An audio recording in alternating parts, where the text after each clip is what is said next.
One big joke. It's a fucked up world. Here we are in.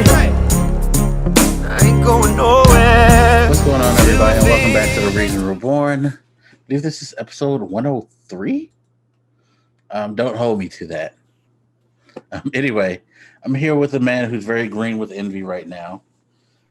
Cardiac Sumo, how are you doing today, sir? I was gonna say green with rage, you know. It is kind of Hulk green that I'm seeing on my screen. So yeah, either that or at least my color. Martian Manhunter. Yeah, green. Come on. Nobody gives a fuck about Martian. Hulk. We're the people Hulk. Act like they do. He's on that Supergirl show. Yeah. Look, those are the nerds that want to act cool because they know the more obscure characters, right? Nobody gives a fuck about him, really. To be fair, he's not that obscure, but yes. Notice I had to say that obscure. Like, exactly. He's not anybody who, like, it's funny because he is one of the main, like, Justice League members, but not one that most people remember. And he was a Johnny come lately anyway, so, man. Hoping I become less green at some point during the recording, but otherwise. Hey, I mean, just be John Johns. He's black. I suppose. John Jones. No, it's Jones. Yeah, I always say Johns because it's spelled like that. It's not spelled Jones. Because his real spelling is JON''Z. And I guess that's supposed to be Jones. I don't know. I thought we were talking about Jon Stewart. This is going off the rails. It's not going in a productive Well, a lot of things are going off the rails right now, you know, in this life. So it's fitting with the way society is. So let's just jump into the elephant in the room, a subject that neither one of us has any real knowledge on, but like everybody else, we're just fascinated by this craziness because what the fuck is going on, y'all? Like, seriously. So, there's been a lot of hubbub about stocks this week. All of a sudden, everybody has become, amateur broker, like brokerage experts and all of that. And have started a frenzy with GameStop of all places. So Reddit posts was put up where people were encouraged to invest into GameStop. They were telling them, like, buy into the stock now. It's going to go up. I'm telling you, I promise you, you're going to make a killing off this stock, blah, blah, blah. So the internet being the internet and Reddit being Reddit, everybody would say, oh, for real? Cool. And they jumped on it, and all of a sudden, you just saw GameStop gain over 300%. I think over 400%, actually, in a matter of, like, days, hours, maybe. And go from being a stock that was worth, like, a couple of bucks to more than a few $100. And people were wondering, what the hell is going on? What is the phenomenon?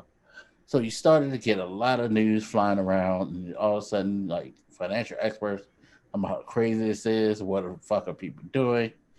And it has become a very huge political issue as people are trying to assess what the impact is of this.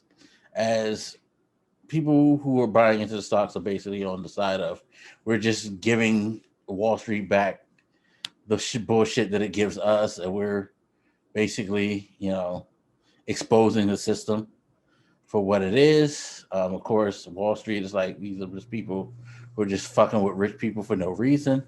They need to stop it. And in the middle of this, a company called Robinhood, which is noted as a stock brokerage site that doesn't charge fees.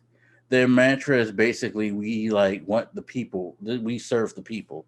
I forget exactly what their slogan is, but like it's like let the people trade. Basically, they're playing off the Robin Hood theme, which is why they named themselves Robin Hood, and are like trying to let the poor become rich, I guess, by giving them the opportunity to invest without having to pay like inordinate fees and hire brokers and get experts and all of that.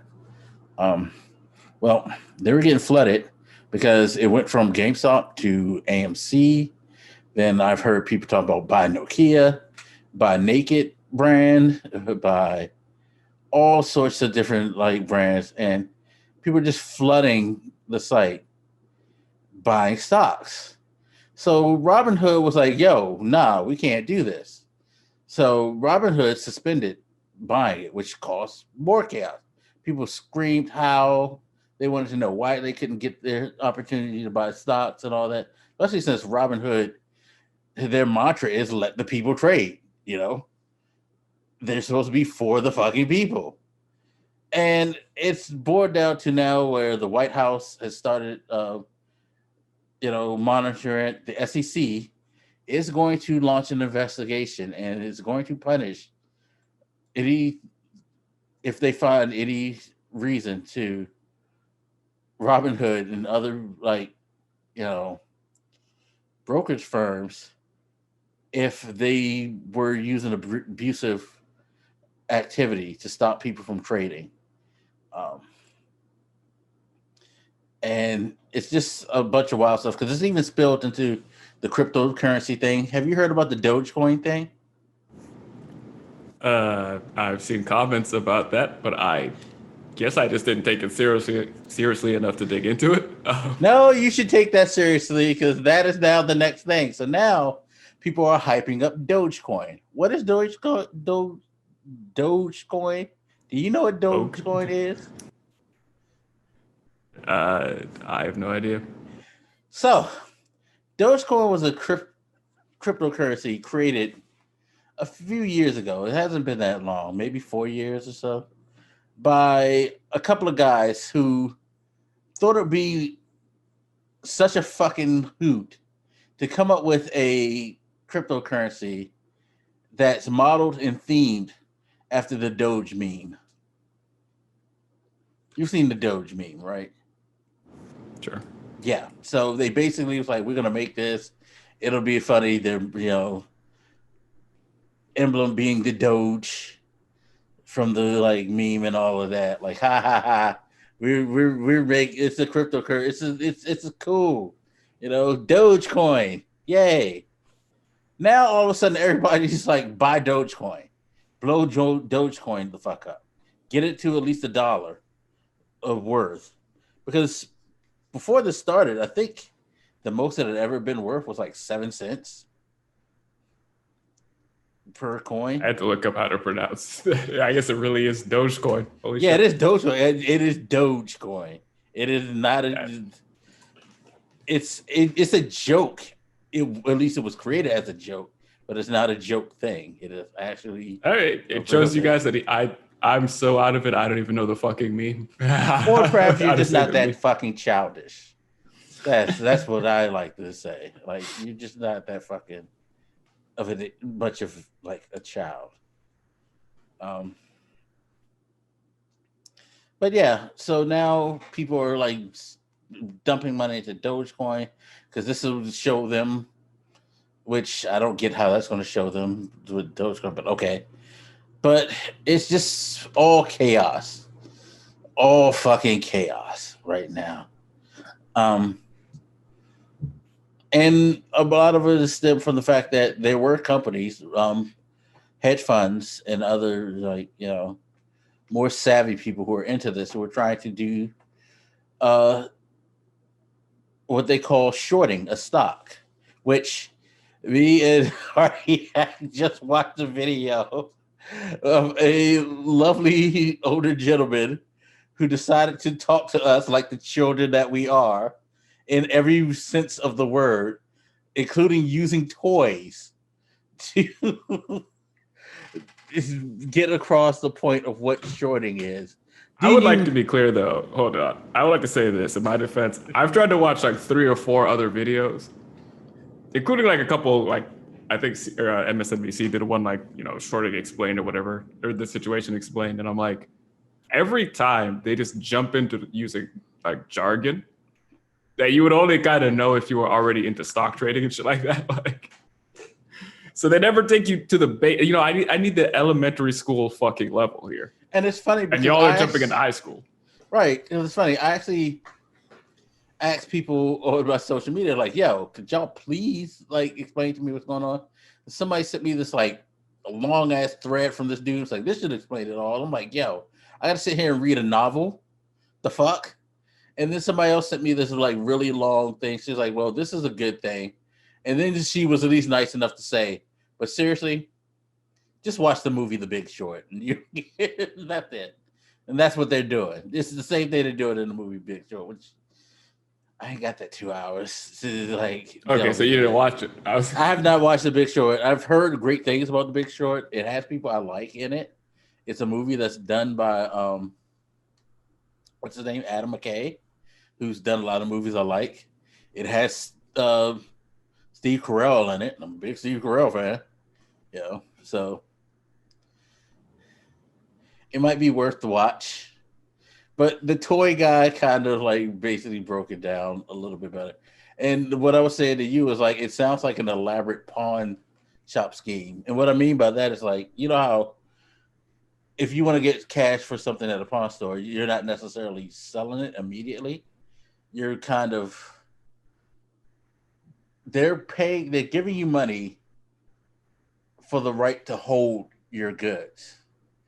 And if you don't come back and give them the money within a certain time, the goods are theirs. With this, you're quote unquote borrowing someone's stock and you're basically purchasing the right to get the stock via a broker. That broker takes the money, they give it to the person, and they exchange that for the stock. And they're like, here, this is yours. Now you take the stock and you put it out there like a pawn owner would, essentially, at least within the time limit that he's allowed to. But this is different. This is like if a pawn person took your ring and was immediately able to sell your ring as soon as he got it. That's what you're doing with the stock. As soon as you get it, you put it on the market. You hold it for a while. Hold on. What did he say? You borrow it, and I guess to go back, like way back. Essentially, you go through a brokerage firm who finds somebody who's willing to let them borrow the stock. So in this case, GameStop is the company. You find somebody who has stock in GameStop. You pay the brokerage firm some fee. They find somebody who's willing to let them borrow that stock. They get paid whatever fee. I think the brokerage firm then puts that stock on the market, whatever the price is, whatever. And you have some agreement that you have to, because it's a borrowed stock, that you have to return the stock to the original owner. So the stock is sold on the market at whatever the price is at the time. And essentially when you're shorting, what I believe he was saying is you're kind of betting that the you're betting that the stock will go down. Because when the brokerage firm sold the stock on the market, it sold for whatever price it was. That money got essentially lent to you. And then when the time is up and they have to buy the stock back, if they can buy it back at a lower price, whatever the market price is, if the market price of the stock dropped, they buy it back at that cost. You give them whatever amount of money and you get to pocket the difference. Right. And then, of course, the stock goes back to the original owner. Despite the fact that this man explained this to me with toys, and you should probably make a note to put this video as a link in the podcast video. I had to watch that video like 2 or 3 times to kind of understand how this worked. Yeah, and like you saw how I like fumbled the explanation because I kind of got what he was saying, but it's still hard for me to kind of explain it. But I know like where he's going with it because essentially it's you just basically trying to shave off like money and pocket it, the difference. Right. to use the real numbers in this example, because that might make it clear to you guys. Like, say I'm, the asshole trying to do this, and Black has the stock in this company. If it's like a stock worth $100, I think was the example he used. I go to a brokerage firm, they go to Black, they say, let me borrow your stock. They give him some fee for that. They take his $100 stock, sell it on the market. That $100, I think, would come to me, or maybe them. I don't know who really holds it in practice. But that $100 is sitting here. That stock was sold. And let's say the contract between Black and all of us is that within a week, I think was the value he used in the example. Yeah. We have to get the stock back to Black. And if, let's say at the end of the week, the market value of that stock dropped to $70. So the brokerage firm, maybe it's me, has to buy that stock back because it's part of the contract that we have to return it to Black. But if we're buying it at 70 after we sold it at 100, that means I give, the brokerage firm the $70 to buy it back. Stock goes back to Black, and I keep the remaining $30 for myself. So I made a bit of a profit there. And you can imagine if you're dealing with, much higher value stocks, much more stocks, we're talking in millions, if not billions of dollars. So it is a thing. Apparently, this is something people do, I guess. Yeah, it happens all the time. They short stocks all the time. It's what these hedge funds do. That's pretty much part of their business is to just short stocks and make a profit off of it. Now, you guys will have to, forgive me if I don't understand the particulars of these cases because I just learned the basics of what shorting is. So now I have to go back and read all this shit that I didn't understand before. But think about it. Now, this is where it comes in where the millionaires were the billionaires were fucking screaming because they were trying to short GameStop. That's why the guy who let it all loose, he's not like a professional broker, the guy on Reddit. And it's funny because I know this because the AOC actually had the guy on her Twitch channel the previous night from this recording. AOC held a Twitch Just Chat session where she spoke with a couple of financial experts and the people kind of behind, what are the creators of Reddit and the guy who's kind of behind the whole, quote unquote, hashtag game stoink, as they called it. I don't know why. Or Save AMC. He's kind of the guy who was throwing that information out to people on the Reddit channel. But they were talking to him, and basically it was a stock that was targeted by hedge funds. This is what they were going to do. They were going to borrow the stock. They were going to put it out on the market and hope that, it would just get worse, which kind of makes sense because it's GameStop. GameStop's not a company that's doing well right now. So the idea of you owning GameStop stock and it going down isn't a bad notion. So this hedge fund was kind of trying to jump in on that, and I guess this guy kind of sort of peeped it and decided to put this information out, and a bunch of regular people were just buying the stock because they were like, "Come on, I'm telling you, it's going to go up. It's going to go up. It's going to go up," and they basically influenced the market to make GameStop all of a sudden such an attractive stock that it fucking blew the fuck up. It went from a couple of dollars, like I said before, to a few $100 dollars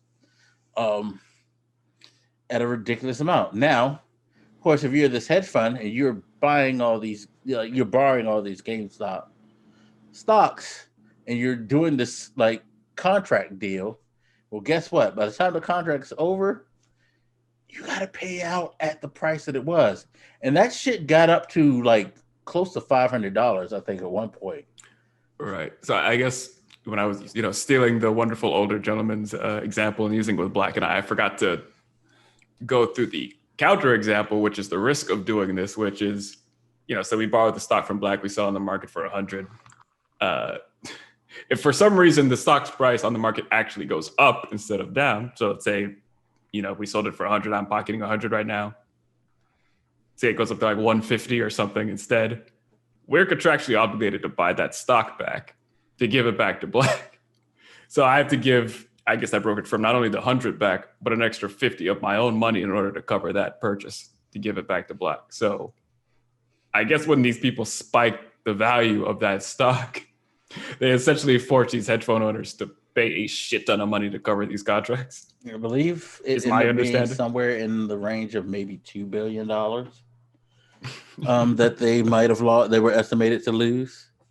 So it fucked them over because they bet wrong. They thought that they were getting in on a sweet deal, and they didn't. Now I don't know if it was actually GameStop or maybe it was AMC. Remember, people were doing AMC, GameStop. Eventually, it leaked over to Nokia, like I said, Naked Brand. To be fair, I mean, it's not like you said, it's not like it was a bad judgment call. I think they just did not realize that, people were going to come after their ass. Yeah. Leverage the nature of this stock trading to fuck them. Yeah, and it's exposed this whole new world because a lot of people invest in stock. Hey, even I invested in something. I didn't invest in GameStop or AMC, by the way. I did do Nokia. I did do Nokia because with me, I'm like, if I'm going to actually invest something, I'm going to invest in something that's going to be around, and I don't have to worry about like losing all of my money anytime soon. But I guess the funny thing about all that, I think, again, you guys have to forgive me because I'm still kind of, baby stepping through all this. I think that's why, a lot of these, regular folk are confident that they're going to be able to make the money off this because they know that the hedge fund owners are obligated to buy the stocks back. So it's pretty much like a guaranteed sell, right? No, because you're just getting your stock back to keep. That's the thing. You would have, once you get your stock back, you got to sell it yourself. The stock's not actually being sold. No, I mean, so when the brokerage firm sold it to put it on the market and you bought it, like, I guess it would be nice if there was a third person, but let's say like, the brokerage firm puts a stock on the market, I buy it at a certain price. Its market value spikes because of all this happening. They have to buy the stock back from me, right? At a now higher price than I bought it for. So now I'm positioned as the one to make the money. Again, it would be nice if there was a third person to use in the analogy, but yeah, it's like you're not necessarily. I think you get whatever. Maybe you get a fee. I don't know. I don't think you get anything out of all that unless like it's in the contract where. So again, I'm not the original person who owned it. I'm the person who, like, when the brokerage firm like put it on the market for borrow because they have to buy it back. Whoever bought it when it went on the market from the brokerage firm, they own that stock, and the brokerage firm is obligated to buy it back from them, right? Yeah, from the borrower. I guess I'm saying there's a fourth person, like whoever was in the market bought that stock, like they actually have it. They're not. Yeah, no. So the brokerage firm is going to get that stock from that person, and then they trade it back to the person who borrowed it. They trade the money who originally owned it, I guess. No, they trade it back to the person who borrowed it, so they can get paid for the worth of the stock. And then once that person pays the worth of the stock, then it contractually goes back to the original owner. The broker is basically, just think of the broker as your fucking lawyer negotiating the deal. Right. That's all. They're just the middleman that holds the conversation. That's basically what they are. So yeah, they're just getting it back. They're just making sure that both sides of the contract follow the rules. All right. So, okay, I guess to go back to the original example, right? I'm the hedge fund guy. You own the original stock. Brokerage firm gets it from you. puts it on the market, and let's say just have another person, Katina, is the the regular person out there not connected to any of us. When the brokerage firm puts that stock on the market, she buys it, let's say at $100 or whatever. While it's out there for like that week, I think we're using the example, it doubles in price to 200, right? The brokerage firm has to buy that stock back from her. So she got a profit of $100. And I think that's where the hold the line thing is coming, because maybe people aren't selling it back to these brokerage firms yet. I don't know. I mean, maybe if they hold it, the price will continue to go up, because I think my point is like, I'm going to be out $100 because, because of this contract, I have to buy it back, but she's going to get the extra money because the stock went up in price instead of down. I guess is my point. Yeah.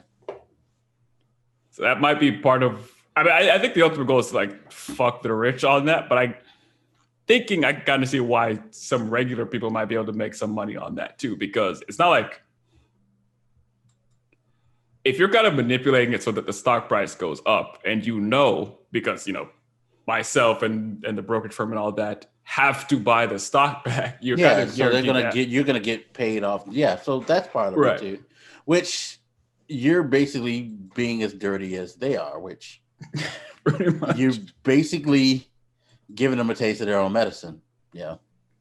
Yeah, or it's again, guys, I'm still Which working. Which is why it's so fucking hilarious that this all is like, revolving around Robinhood, because it is like some straight the poor robbing from the rich, in a sense.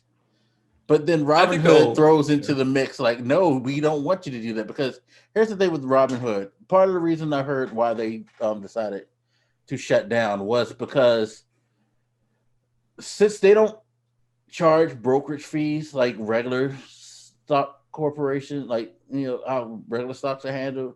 Like if you go through something like Fidelity or any other major investment firm, you got to pay them a percentage.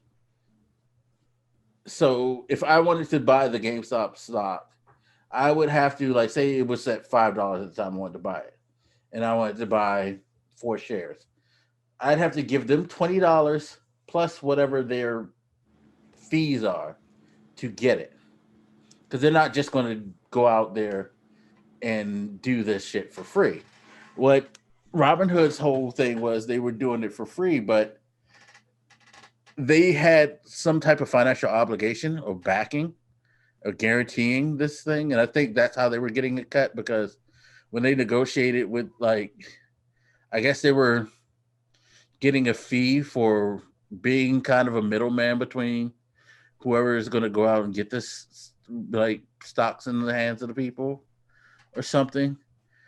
But if the deal didn't go through, if like somehow your stock disappeared, like the sale didn't go through properly, they would have to fucking be liable for it in some way. They were talking about it last night. There's some type of liability that Robinhood had financially in this whole mix, that if somehow, like, say the SEC comes through and they say that, what this person is doing is illegal, you got to take that shit back. Robinhood will be responsible because they are the people who kind of like initiated the deal. And a lot of people felt like Robinhood was panicking because they were like, we don't want to be in the middle of this shit. We don't want no liability. So I know we said, like, let the people trade, but fuck y'all. We not trying to, like, pay the price for this shit, which caused even more trouble, because it's like, well, no, because you are kind of the whole, when I go through the whole agreement shit, you agreed this is the way this shit's supposed to work, right? So that's why they're in a mess, because, SEC trying to see whether or not they had no real reason or right to do this shit. And if they didn't, then they're going to get in like a whole lot of fucking trouble. And it seems, just based on chatter online, that this is being interpreted as them essentially attempting to protect these hedge fund people. Again, I'm still just learning the baby steps of this shit, so I haven't. And I don't think it's just them the protecting the hedge. Well, a part of the reason why it's protecting the hedge fund people is because they kind of have deals set with these people, and from what I've been hearing, it sounds like they were happy to let anybody buy stocks because they were kind of, I guess, maybe like, I gotta put this.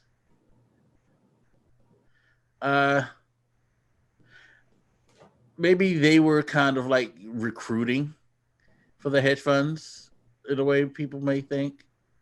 Like we get the people, like we get you a pool of people that you can now, borrow stocks from, or you can buy stocks from, so that you can because let's be honest, regular people who don't have total understanding of finances, they will buy and sell at a whim faster than someone who speculate as a hobby, at least, if not professionally.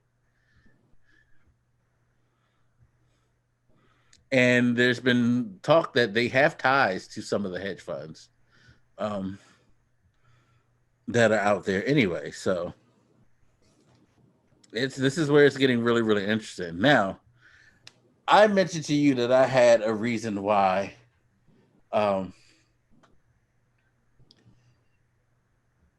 hedge funds have a hedge fund in particular. I believe it's called the Melvin Corporation. Is the name of the hedge fund. They were one of the people who were trying to do the deal with Melvin Capital. Is the name of it. They were the people who were kind of trying to do the whole shorting thing with GameStop, and they end up losing like a shit ton of money. So they were going to be obligated to pay a lot of money, but apparently they got bailed out with over $2 billion by a bunch of investors. Now, here's where this is why they got bailed out. In particular, the people who bailed them out actually work with them. They actually are investors in that company. So they kind of would have gotten something out of it too, because they support that company. So rather than lose the company, they decided to give money, including $2 billion given to them by Steve Cohen. Steve Cohen, for some of you sports fans out there, that he is the guy who just bought the New York Mets. And his company, Citadel, are the people who bailed out the hedge fund because they have stake in that. And yeah, they didn't want to lose their stake in that company. So there you go. This is why, because the people who were backing them, who were probably hoping that they would have pulled off this fucking shit, were like, nah, we can't let you go, because you go, then we might get pulled into this whole thing. So. Okay. So yeah, starting to understand that. Yeah. So yeah, there's like other people were involved, and they had to keep this company going so they can hopefully recoup.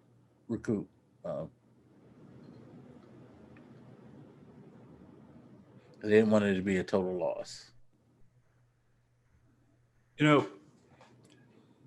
I can't remember where the conversation was. Some podcast I was listening to, maybe they were talking about just, financial inequality in general, but they made the point that, you go back in the day, I guess for most of history, probably, wealth was tied to like some sort of work. You created something, you offered some kind of service, you created a company that created things or offered some kind of service. And then at some point, I guess, just based on how the financial structure, at least in this country and I guess abroad as well, started to evolve, a lot of money started becoming tied up in this sort of financial gaming of a system. Like the fact that I had to learn even this concept of shorting stocks. And, I look at it, I'm like, nobody's really doing anything of value here. Yet we're talking about billions of dollars. You know what I mean? Like nobody's providing a service. Nobody is making a product that anybody wants in that sense. They're just kind of gaming a system of money flow. I don't even know how to describe it. Like it's so odd, and yet so much money is tied up in this every fucking day. It's weird because a lot of people, I've heard a lot of people say, like, see, you're pretty much exposing how ridiculous this made up shit is, which I've said for a long time. It is kind of a made up thing because you're coming up with what a company's worth in your eyes, kind of, when you think about stocks. Like, you're looking at like how much capital a company has, how well they do, how their market is, and all that, and then you say, you know what, this company is worth more than this company. And it's like you're putting a dollar tag, a price tag on it. When, I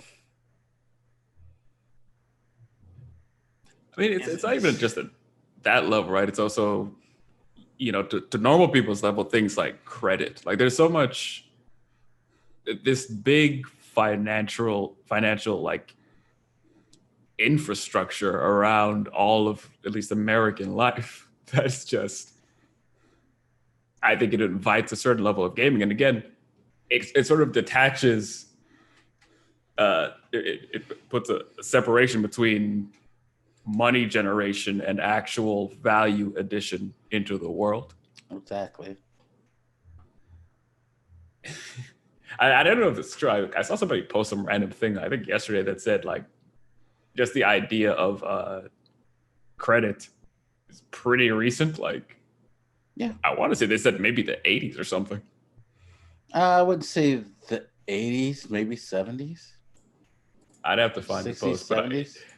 I remember just reading it and thinking like, before I was born, so maybe I'm just kind of used to credit being a thing in the world, but like it's really not a long established thing. It's definitely within more modern times, like for sure. It's definitely a post World War II thing. And yet, it had such a huge impact in everybody's regular life. Like I've had, family members who've had credit go bad, and that really affects their whole living situation. It affects their buying power in certain contexts, ability to buy homes, cars. I remember just a couple of years ago, I was at a friend's house. I think it was like a 4th of July thing. We were just kind of sitting around and we were bringing up things like student loan debt. And I think I just made the comment, like, isn't it weird how we're all just kind of resigned to die with like thousands of dollars of debt for student loans? Like, just period in life. Like, if you want to get a car, you got to lease it, unless you got enough money to buy it outright. You get a new car, well, you just refinance stuff. You get a house, you like get a mortgage. Yeah. You want to do repairs and stuff like that, but you can't afford more money. Well, you get a second mortgage and things like that. Yeah. So I know people are celebrating all this, like, we found a way to use the financial infrastructure to fuck the rich people who've been fucking. I'm like, I think it's just kind of drawing attention to the fact that there is such a massive financial infrastructure in the first place. And I think that's my biggest thing, possible. And that's kind of the point that AOC and their people were trying to make, is like, it's not necessarily, because this one dude, the guy who one of the co-creators of Reddit, he was like, he was talking about the Dogecoin thing, and he straight up said, like, see, like the whole Dogecoin thing is a really good example, because a fucking joke is causing people to like causing market change in cryptocurrency. This ain't even something that even the people who made it took serious. Yet this isn't able to have such an effect on market because ever since that Dogecoin thing went off, people have been flooding to cryptocurrencies, and it's kind of like affected the ways other cryptocurrencies have gone too. And it's just like all these other people out here, Bitcoin, Stellar Lumens, Ethereum, all these people are seriously trying to develop this thing. And these two fucking clowns who probably were getting high in their dorm room one day come up with the idea of making a meme cryptocurrency. And now it's like all of a sudden everything in the world to people. And nobody can stop talking about this bullshit. It's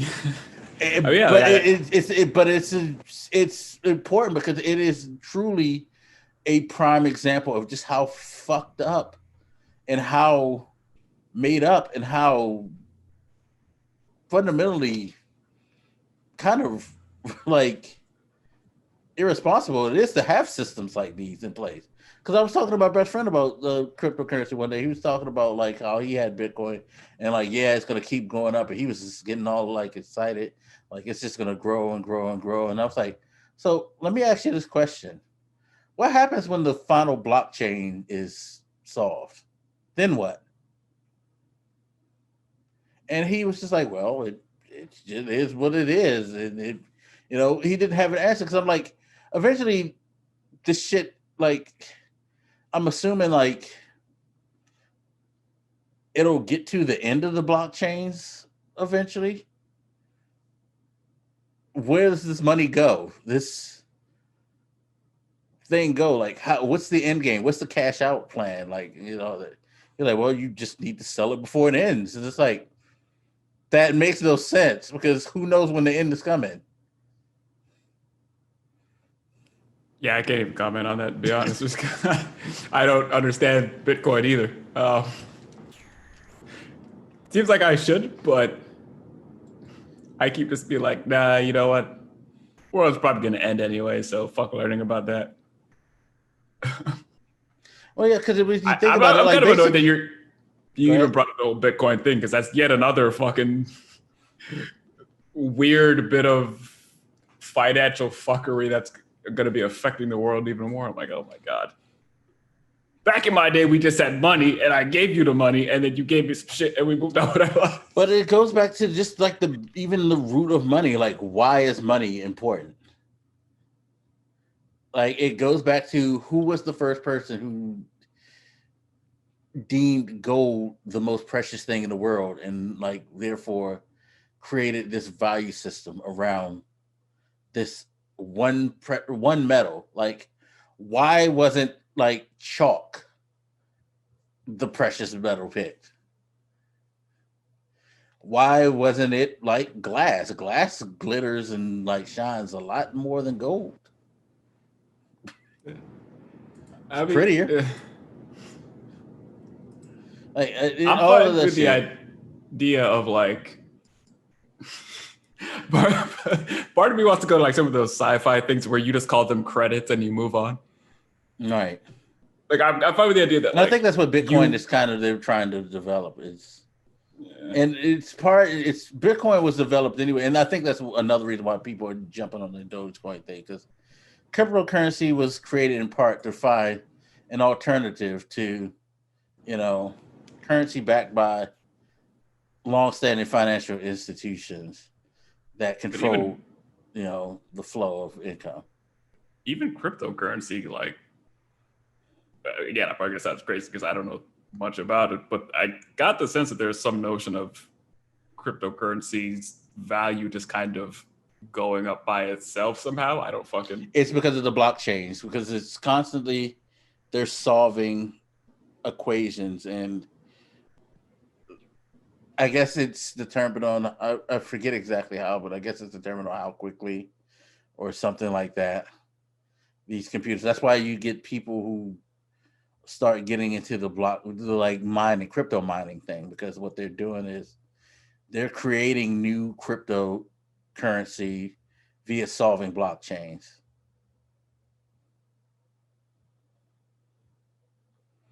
So it's like for every solution that's created through the whole blockchain process, it generates more. And I guess every failure makes it recede. It's I don't know. But again, it's another made up concept. I guess when I mentioned the idea of like credits, I was like, I could understand, some value is provided to somebody and they give you a credit or whatever that you could use on others. Like something pretty simple, I guess. Like adding all this other layers and all this shit on top of it, I don't know. Maybe I just sound like a caveman or something. Because I'm not gonna say we should go back to like trading goats and shit. I don't think that's feasible or reasonable or anything. I think you need something with a little more staying power than that. But like, yeah, because the thing about cryptocurrency is it's not backed by a bank, so that shit crashes. You really your ass out. I don't know if it was like CNN or something. I was listening to the news and they used the idea that like essentially what was happening with AMC and GameStop and all that shit was like a meme come to life affecting the real world. I'm like, first of all, memes have already affected the real world. This is not new. But beyond that, I think you should really examine the fact that you can have memes affecting financial markets. That alone should tell you that your markets are kind of vulnerable to dumb shit. Or hell, things like when Trump used to just run his mouth and the whole fucking world financial market would just shake and quiver because, I don't know, he's like, we're going to go to a trade war with China or do this or that. It's like the tidal waves of issues that run through the financial waters just because of shit like that. It's like, there needs to be some way to not have this sort of thing happen. Yeah. I'm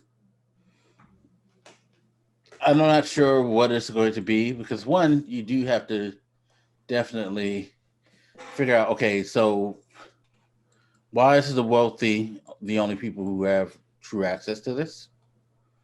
You're going to have to like start to back, I guess for me, I would like for them to go back and start looking at this practice even more heavily and make it illegal to do that fucking shorting shit. Like seriously. I wonder, like from GameStop's point of view, how they feel about all this, like because they're just kind of like. And that's the funny thing, because like I think I retweeted somebody who said that because somebody was like, "So seriously, I know y'all all going nuts over this, but what does this mean for the GameStop employees? Like." They just announced last year how they were closing 1,000 stores. Is this going to stop them from closing any more stores? I doubt it. Oh, eventually the stock's values will fall back down, but it's not even about the stock's value. And that's the reason why, like, I have no issue with the concept of what they're doing because it's like, okay, cool. This is going to make them have to reevaluate certain financial policies and things like that. And possibly this will generate a more fair and equitable market that way. Cool. I'm all with that. But you're dumping money into a garbage fire that's been raging for a minute now, and no one's really done anything to put it out. That company is tanking. What happens to stocks when a company goes bankrupt? They lose all fucking value. So ain't nobody getting anything off of this shit. All you hold the liners, if you holding it and holding it, and then all of a sudden GameStop decides to file Chapter 11, you ain't getting your money back. Or rather, the chances of you getting your money back are slim to none. Because once you file Chapter 11, all their assets has to go to all their creditors. Stocks are generally the last on the list of quote unquote creditors. So in a lot of cases, people who own stock don't get any of their money back that they invested. So What is it? A game of having to sell them back before this happens? Uh, generally speaking, yes. At least in my mind, and I only say that because again, I look at GameStop like, you know, that's not worth like AMC. I'm 50-50 on because it's like AMC still has a chance, but their chances are all dependent on this fucking pandemic ending to the point where they can get people back in theaters. And then the bet is that people will be so happy to have movie theaters back and that they'll not have gotten used to, or at least they don't care that they've gotten used to the way things are now and are willing to ignore that to go pay these high ass ticket prices and high ass prices for their food in these theaters to help AMC make a comeback. Yeah. But even then, like, so we were describing the whole shorting process itself. It was essentially a game, a gamble of will the stock price go down by how much, and all time boxed by the duration of that contract, I guess. And even with these guys, it's sort of a game of can you sell it at the optimal time? Again, all of this money flow for no addition of value into the world at all. I mean, there are going to be some people who are going to like sell. Like, if you were able to get, let's say, you were able to get 100 shares, like spend $200 to get like 100 shares. Like, I think at one point GameStop was only worth like around $2. So if say you were able to get 200 shares worth at the cost of like that, like say somehow you had or like if it was $5, say if somehow you're able to get $1,000 together and buy, um, $200. I mean, 200 shares of that, right? If you sell it now with the stock being worth around $400 each, think about how much money you're bringing home. But that's the thing. I don't know if that's what people are attending because everybody's like on this whole hold the line, make them pay shit. Like I just did the math. If you had like bought 200 shares at $5 a pop, and you were to sell them now at the like around 400 where it is now, that's $80,000 of profit. Or basically $79,000 of profit because you only spent $1,000 to get that.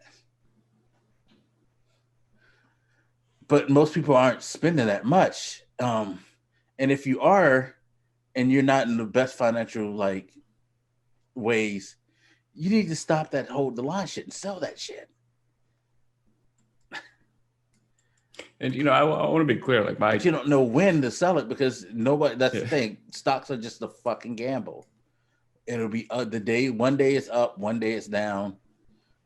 Who knows? You just have to know when to get in and when to get out. And most of these people, I don't think, kind of know that. And that's the part. That's the thing that worries me. When I'm talking about all this money flow despite a lack of additional value into the world, it's not really too much of a judgment on the idea of the stock market itself. That's just kind of an observation. I think I need to understand more about the stock market before I start making any, judgments as to how valid or not its existence is. That, to be clear, I guess just as part of my compensation package, I have stock options in my at the company I work for. So it's not like I'm religiously against it to the point where I avoid it or something. Technically, I have them too, although I just never think about it. It's just odd. It's an odd thing to think about and discuss. Yeah, it's just wild as fuck. And like I said, I'm more concerned about people losing their money in this whole thing because I get the points that are being made, and I think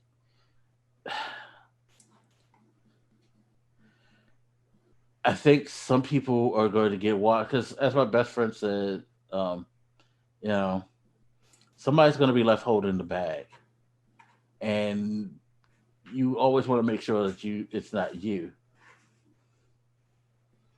And I don't think some people know that they might end up holding the bag because the people who are pushing this agenda, a lot of them probably have the means to do so, and that's what bothers me the most. Because usually, especially, and I guess this is where that whole um that whole idea of elitists comes in with liberals, because I'm sure a lot of these people who are pushing this have the means to eat whatever they lose on this whole thing. Because it's always easier to get to those who don't have hyped up. We've seen this politically over the last 5 years. You can get a broke person hyped up by giving them the hope of making something, getting something, be it for free or just by doing a little effort of donating or you know investing. But they never tell the full repercussions or ramifications of doing so, because for them, they understand it and they're willing to take that risk. For someone like me or any other regular person who's not you know super financially secure, that investment could be life or death, depending on how much you decide to put in there. So you better be sure that you're willing to fucking deal with the consequences.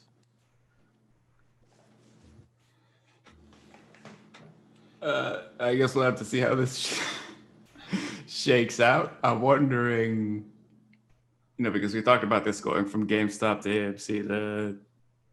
I had to laugh when you brought up Nokia. I was like, what the fuck? Does this spread to other things? What effect does this have long term for the markets?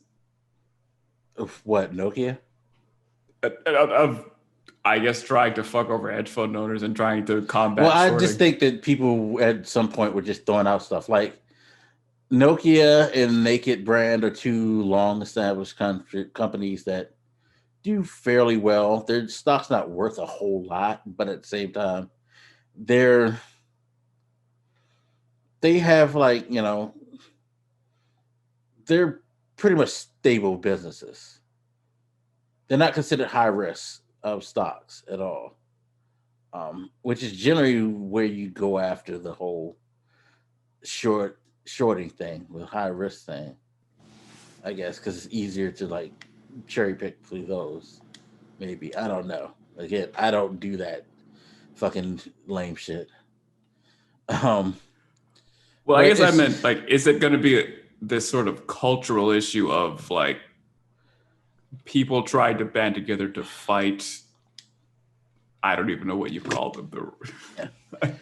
Yeah, because it's a weird kind of financial warfare mentality. They're fighting Bernie's fight, but it's kind of working too. So it's yeah, it is. But like I said, the consequences of war. You got to be willing to deal with that shit. And to be honest, yes, it's working in a sense that it's made this a topic and it's put this under the scope of the government, and the government feels the need to act. That I'm glad about. But it ain't gonna make the billionaires non-billionaires. Billionaires are still gonna be billionaires. They're gonna find their means and ways to take advantage. So don't think that if you win this battle, the war is over. Because again, consequences. They're gonna find other ways to try to fuck you. So you got to be ready for the next fight. I mean, I guess the concern is that there will be a next fight like this. I had talked about, just how weird it is to have such a financial apparatus, but now the idea that it's going to be so, maybe this is just pessimistic, but the idea that it will be part of a more direct sort of class warfare, which, maybe that's just me having a bad perspective, because maybe from some people's point, it was always class warfare, just the rich were the only one with guns. I don't know, but like, I don't think it's healthy for a society for us to be thinking on combative terms like that. Yeah. Then again, we already used the term "eat the rich," so I guess maybe it's too late.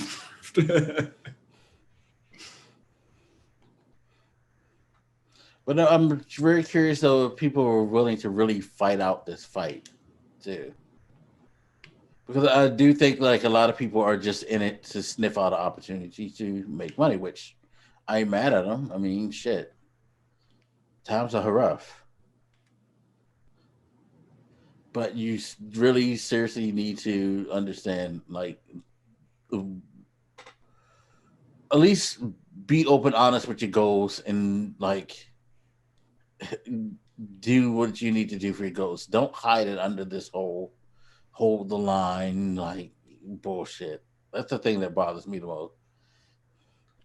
Is that you get a lot of opportunists whipping up people, knowing that at the end of the day they're not fucking going to, like, it's the soonest chance they get. They like once it's done and over, they're able to bail out with profit.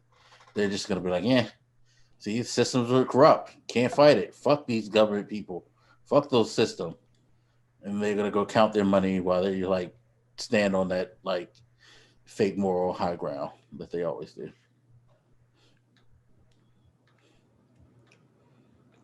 I suppose. God, we were just talking about like things getting back to normal, and now game. Oh yeah, but I guess back to my original point about how GameStop people must feel. It's like they're at the center of this, but they don't really have anything to do with it. They don't really have a role. Clueless. They're helpless. Even the people in charge are kind of clueless, but they're not helpless because hey, they are stock owners. And that's the thing. It's like that motherfucker in the store that's been told that he has to upsell you memberships and shit like that and get on your nerves, not because he wants to, because that's his job. Remember that, people. For all of y'all who get mad at GameStop people, they have to do that shit because it's a part of their job, unfortunately. And I'm sure it's not something that they really like or love. But yeah, that motherfucker in the store, none of this may matter to him because he may still lose his job because they may still close the stores because they haven't been profitable before the pandemic. They're sure not profitable during the pandemic. Everything that they do to try to fix things and like draw interest don't work. They make poor investment. They make poor choices. They have poor business policies. People are fucking sick and tired of them. And most people now are buying the commodity that they're known for online, which is games. Not many people are buying physical copies of games anymore. And it's not like GameStop is known for digital content. Sure, if you go on their website, you can buy some games digitally, but who's going to do that when they can just go on their PlayStation or they can go on Steam or they can go on Xbox, store and things like that and get them from there directly. Yeah, like I said, they're presumably just going out of business. So like they already have the stress of that, and now they're basically being used as a pawn in a political battle. Essentially by both sides, I guess. Yeah. It's like if your house is being foreclosed and then like the neighbors on either side just walked in and just started fighting each other while you still know that you're going to be homeless. Right. Like, all right, I guess you guys enjoy your fight. We're still kind of fucked. Thanks. And like I said, that's the second thing I would say that bothers me the most about this, because in all the nobility of the people fighting the good fight and all of the anger and anguish of these fucking like corporate, you know, Wall Street people and all that shit. It's like average person again has to sit here and look at y'all have your ideological war. Well, I got to figure out, you know, what I'm going to do for work.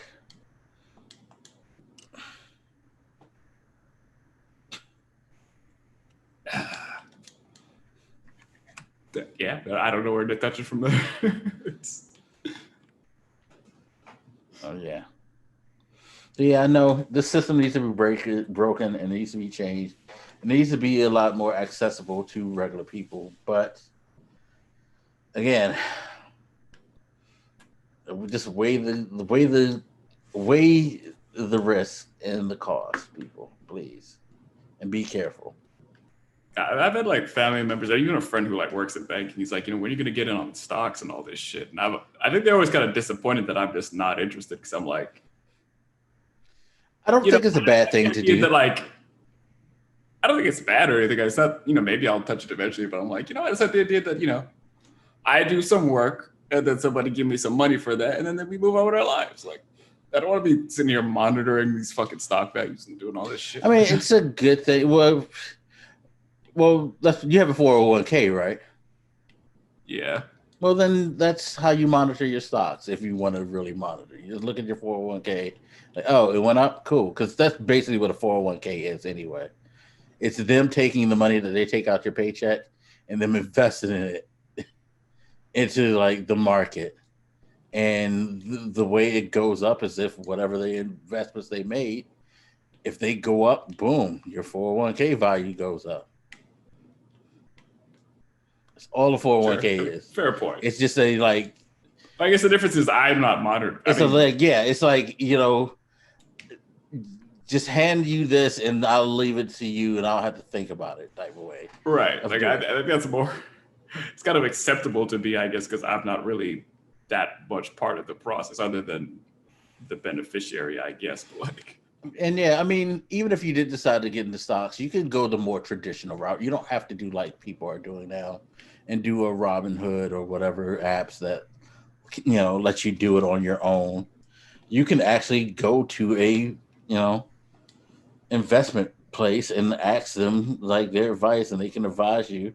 And if you say that sounds good, here's the money, just let me know when is the best time to get rid of this. And you give them the money, you give them their fee, boom. You don't have to think about it.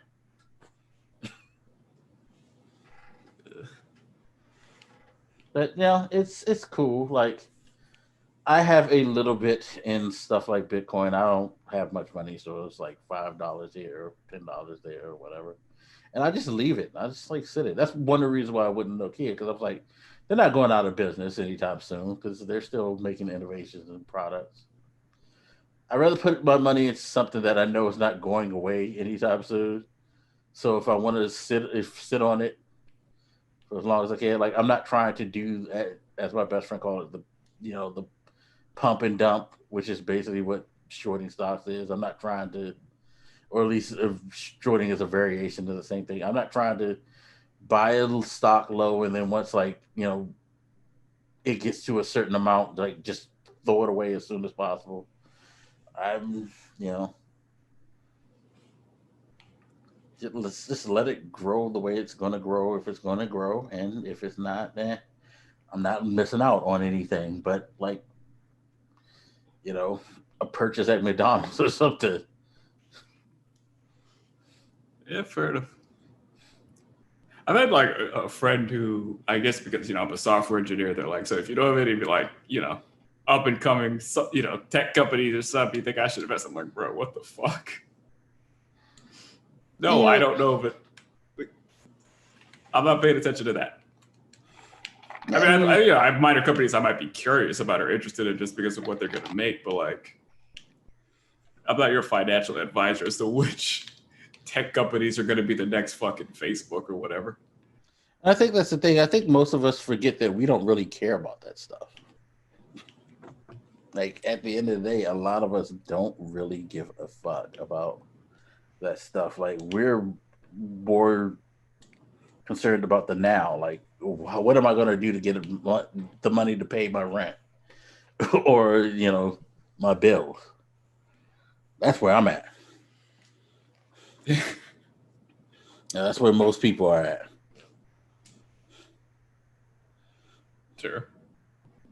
I guess to your point about being able to participate in these things, if you got like a shit ton of money and billionaire backers and all that shit, and yeah, probably much easier to I mean, no, like you said, they were pretty much fucked out of a couple $1 billion and they still get to survive. So yeah, it's not like they're gonna go nowhere. Because again, if I were to do that whole invest $1,000 thing, and this shit goes belly up, okay, $1,000 is rent. I just lost my rent. The fuck am I going to do now? Like that's good. That's going to kill me. But for them, like again, we just like I said, Citadel, and this other company, they gave them back the money that they fucking lost by investing in them. Ain't nobody giving me back my fucking money. But like, oh man, you fucked up. Here's your money back. Which, going to the whole tension I was talking about earlier, that could cause resentment too. I mean, people were pretty angry about businesses, banks, whatever, being bailed out over the years. It's like,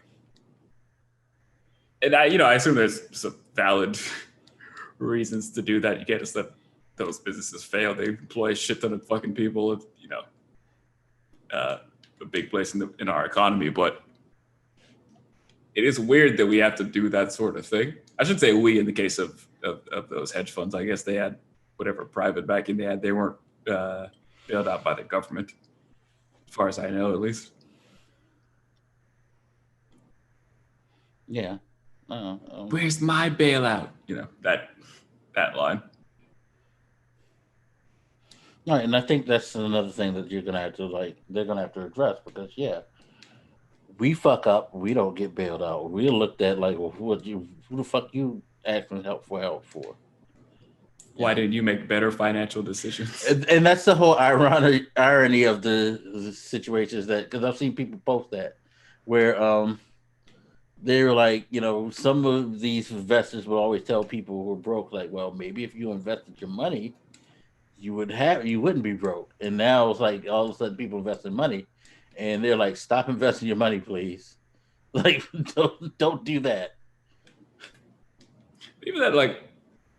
Even calling it an investment is kind of generous. It was mostly a temporary gamble than actually investing in a company and its hopeful future success. You know what I mean?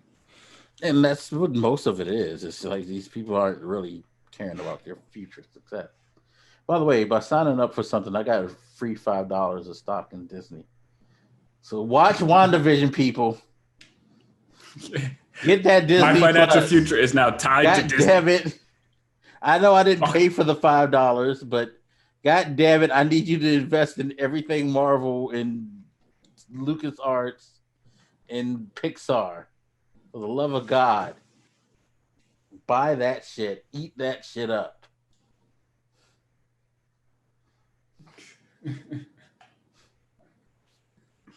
Yeah, I think I do have a friend who actually bought a decent amount of stock in Disney, and they were like, so if you wanted to get Disney Plus, I'm like, Jesus Christ. Hey, this is how it works. Yeah, exactly. I need you to make this business successful so you can fill my pockets. God damn it. If this is how it is, I don't want to be involved in the game with you motherfuckers. I'm good. Yes, that is good. Living my simple life over here. Work, get money, buy games. Simple.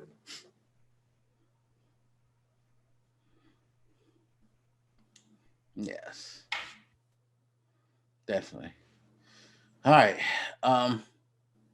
Guess the only other thing to talk about is what is her name? I just blanked on that fucking Marjorie Taylor-Greene. Yes, Marjorie Taylor-Greene, the lunatic who was elected to Congress this past year.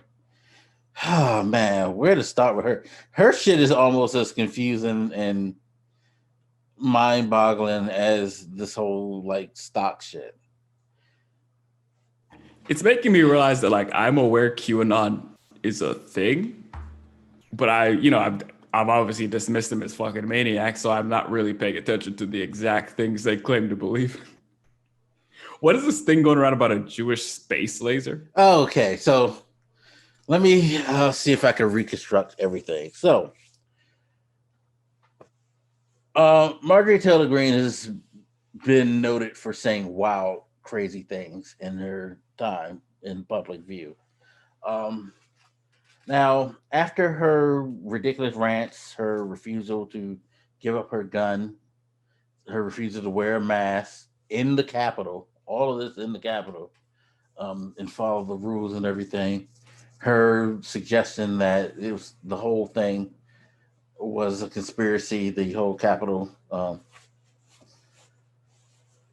insurrection, that it was other forces that were Antifa, all that shit. Some more stuff's got to come out from her past about things that she said. You know, and one of them is that the California wildfires from last year were caused by a secret outer space laser that the Jews had funded and created. So it was a Jewish space laser that shot into the the forests of California and set off these fires. So there you go. There's your Jews. I'm sorry, I had to mute myself. I'm lucky I was muted because I'm like, I mean, it's so much to say to just that one thing. Like, well, first of all, I don't know how to say this, but like, Jewish people, y'all should actually just do something at this point because they're gonna blame you for fucking anything. This rampant anti-Semitism still alive and well. Yeah, like, okay, going through all this New York Times thing. So, one of them is the plane at the Pentagon was a hoax. It was an inside job. There was no plane. They just blew up the Pentagon from the inside. Barack Obama was secretly Muslim.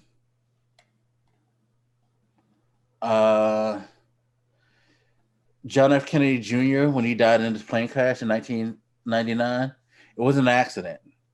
The Clintons killed him. It was one of the many murders of the Clintons, she said. The many murders? Yeah, it was just another one of those Clinton murders. They said he was assassinated because he might get her seat in New York when she was senator.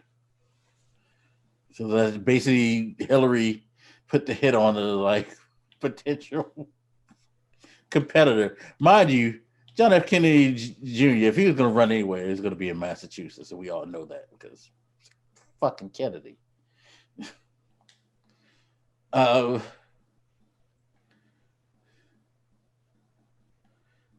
But yeah, she has this like really, really long, it's a YouTube video. I think it's still up. Let me click on this link and see.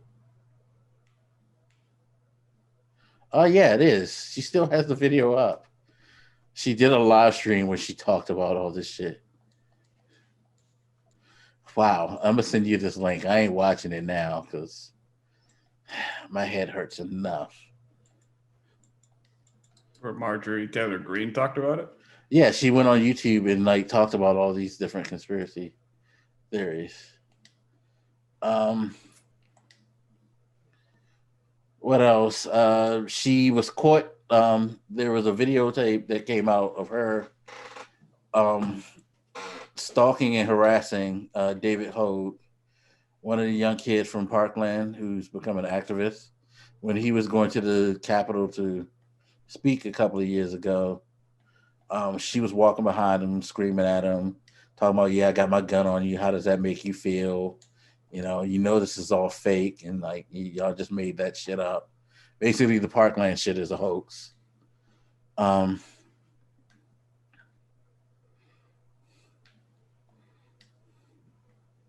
I've definitely seen that part of the. I mean, she's put out comments on Facebook where she basically was like, "We need to kill Nancy Pelosi. Somebody needs to shoot her fucking ass." She's put out claims of people being like pedophiles. Basically, the Democratic Party is full of pedophiles and Satanists and the occult.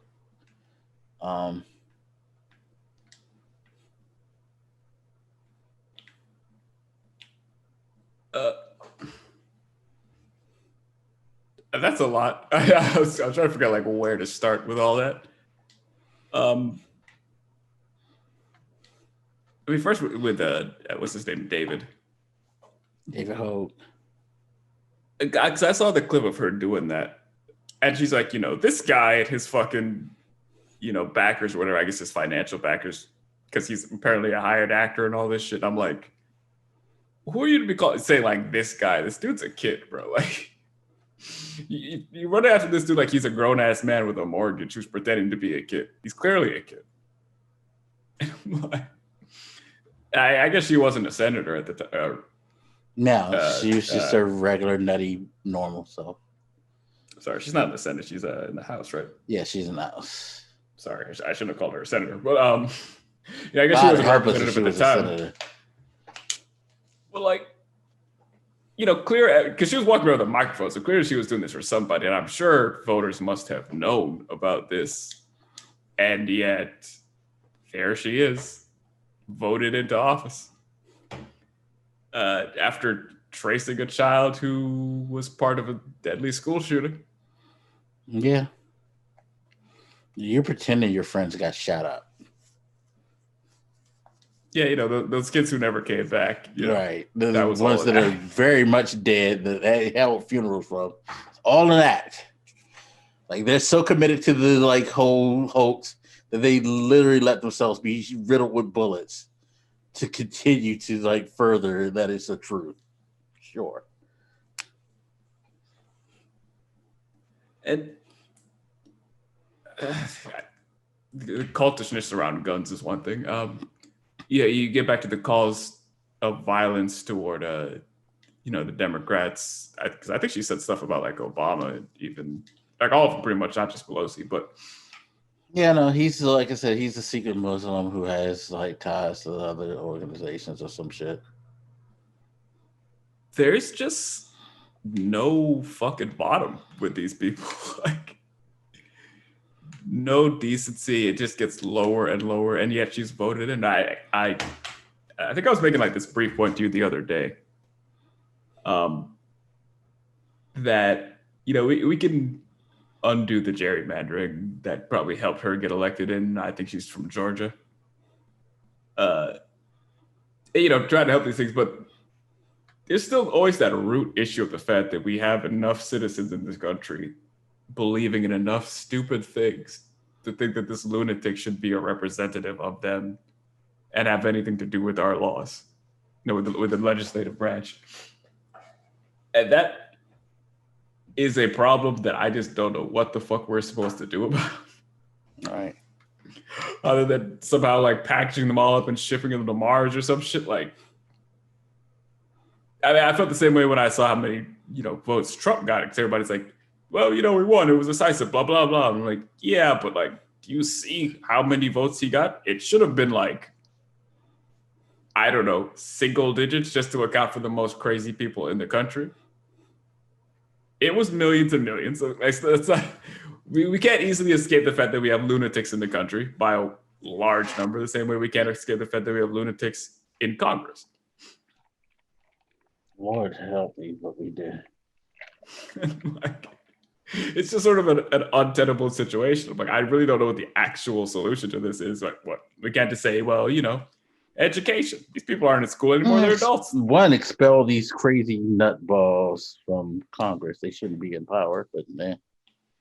Which is why it's interesting because Kevin McCarthy, the top Republican in the House of Representatives, is scheduled to have a meeting with her.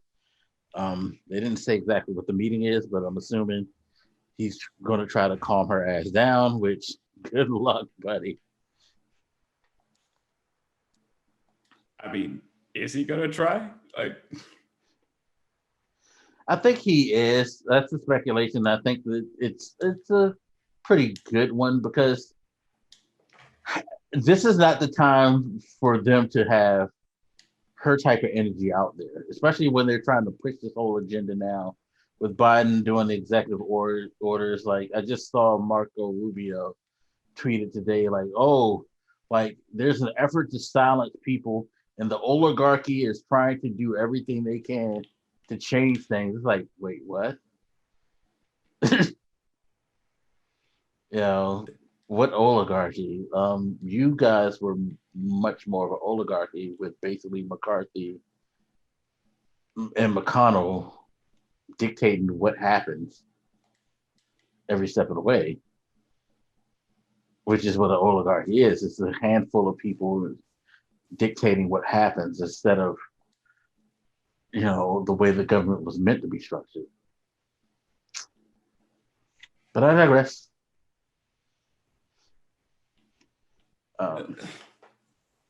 So this yeah, woman's job, literally. Like, how can she make it to where she is? but we were I was talking just watching about a it. story about a mayor. I can't remember where he was, but like a local mayor who's also a QAnon believer. And he's like making the argument, like, well, my beliefs on this stuff doesn't affect my work and blah blah blah. I'm like, bruh, Fuck out of here. seriously? Like, but I don't even know what to make of his point he was trying to make, because he seemed to be like not willing to acknowledge and all this shit. I'm like, bruh, you believe in a bunch of crazy shit that's largely politically based. Like, you can't be trusted. You're a crazy person. You believe in dumb, stupid things. Yeah. If somebody was come up and said, like, I believe the moon is made of cheese, I'd be like, all right, you can do that. That's your right. But you shouldn't be making any decisions that are important. More importantly, I don't think I'm supposed to allow you to do it on my website. If you tried to do that shit on my website, I could be like, no, it's totally insane. Get the fuck out of here. The thing is, it's not even like subtle. She actually believes all, or at least she claims to. Yeah. And now you have the whole thing where apparently she's been, going after Cori Bush. He's been following her, attacking her. Yeah, I heard she berating had her. to have her office moved or something. Yeah, and it's funny because Cori Bush did all that. Of course, Nutball comes out tonight. Is like, well, the same. You should stop yelling and attacking people. And she went after Joy Reid about it. Like, what are you talking about? Like, yo, she needs to go. She needs to go. Look, on top of all the craziness of it, it's just a total lack of fucking professionalism. Yeah. Well, we know she's not completely crazy because she's at least smart enough to put on her Twitter account that likes don't equal endorsements. So she at least has some sense to realize that the things that she liked can be assumed as endorsements. And she's trying to say they're not. Wow. Is that the standard for our leaders? They're not 100% insane, only 99? Yeah. You got her, you got Lauren Barber, you got Josh Hawley, who I believe that he is some QAnon person. She called Cori Bush the leader of the St. Louis Black Lives Matter terrorist mob. She says she's the one who led the people who threatened those two white people who pulled out their guns on people who were walking down the street. A while back when I said, just because Trump and a lot of people have said it, like, just because Trump is gone doesn't mean Trumpism will be gone. I didn't quite envision like this, I guess. I think the problem is we forgot that there's a lot more stupid, crazy people, and apparently they're able to still get opportunities. Well, I think that's it, because like I was aware they were there. I've often just kind of made the argument that most people would not be able to get away with doing and saying the kind of shit Trump does, and maybe that assumption was not correct.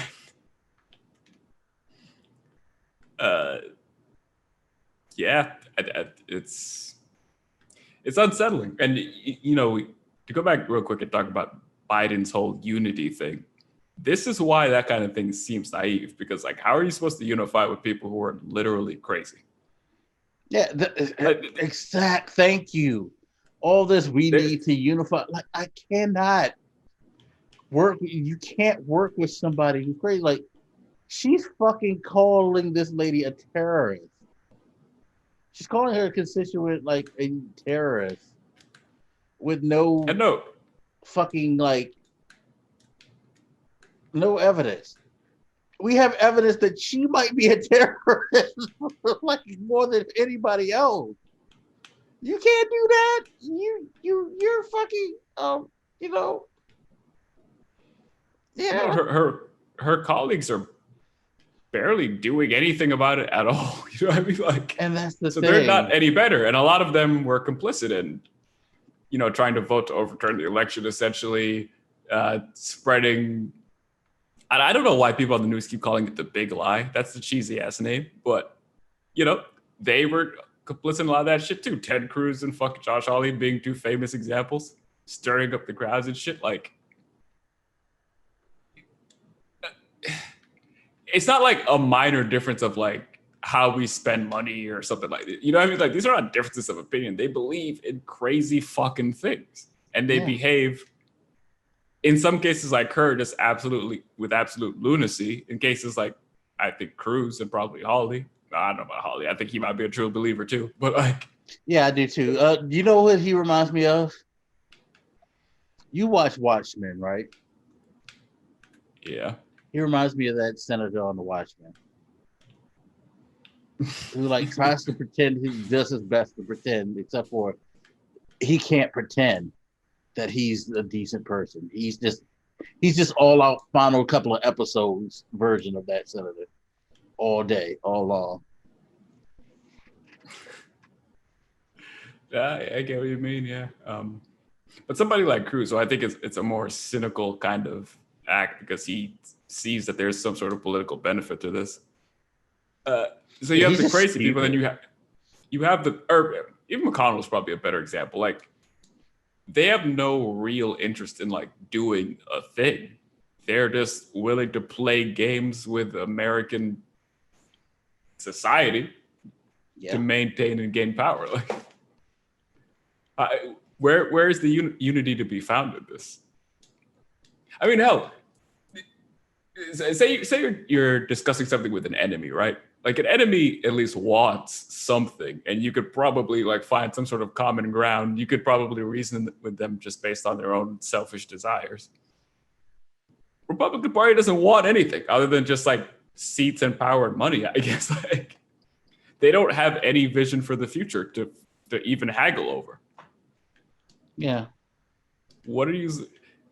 Because again, theoretically, I love, you know, Biden's whole like, yeah, we could work together, we can do this, that, but like, you're in a very unusual circuit. It's like, you know, early on when Trump was going through all, you know, his political shit for the election, and early into his presidency, I would watch people on the news try to talk about him like, bro, you're talking about him like he's a regular person. He's a psycho. And you need to stop trying to, like, stop asking questions like, why is Trump doing X, Y, Z? Because he's an idiot. There's no actual good reason for why he's doing anything. Yeah. Like, why would he do this when it doesn't even benefit him? He's a lunatic. Stop asking stupid questions. There's no rationale here to be found. You're searching for something that doesn't exist.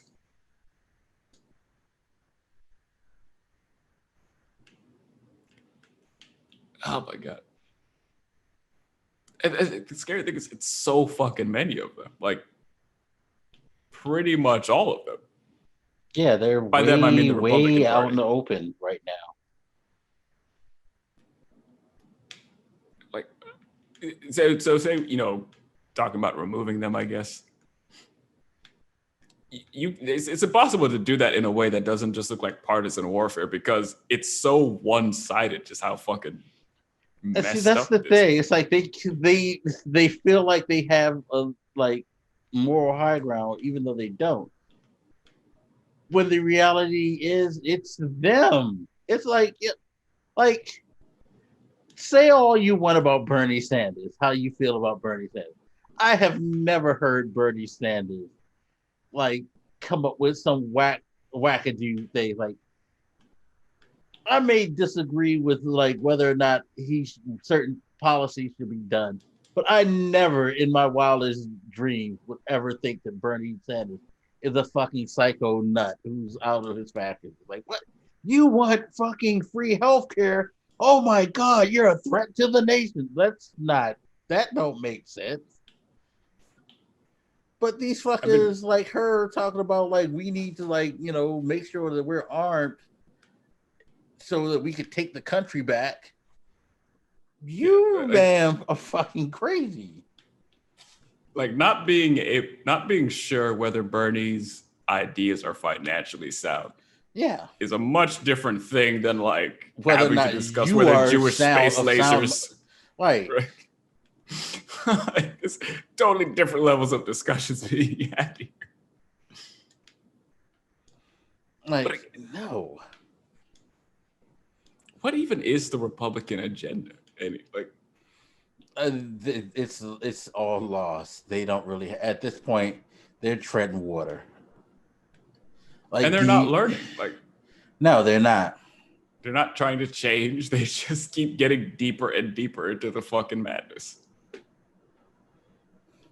I don't remember if it was last podcast or whatever, but like I think I had asked you like, do you think the Republican Party could possibly change? Because some years back, I don't remember if it was before or after Obama, there was some discussion about like, all right, you know, we should the Republicans, I should say, were like, you know, we should try to have more racial diversity, try to appeal more to, you know, Black Latino voters, blah, blah, blah, blah, blah. It was after the first election of Obama.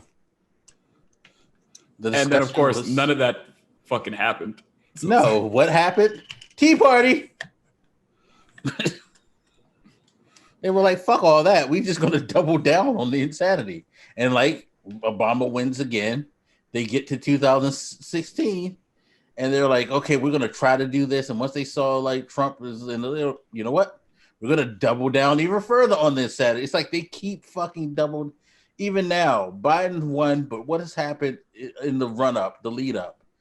All these motherfuckers backing these people like it's going to be, they're going to steal it. They're going to steal the election.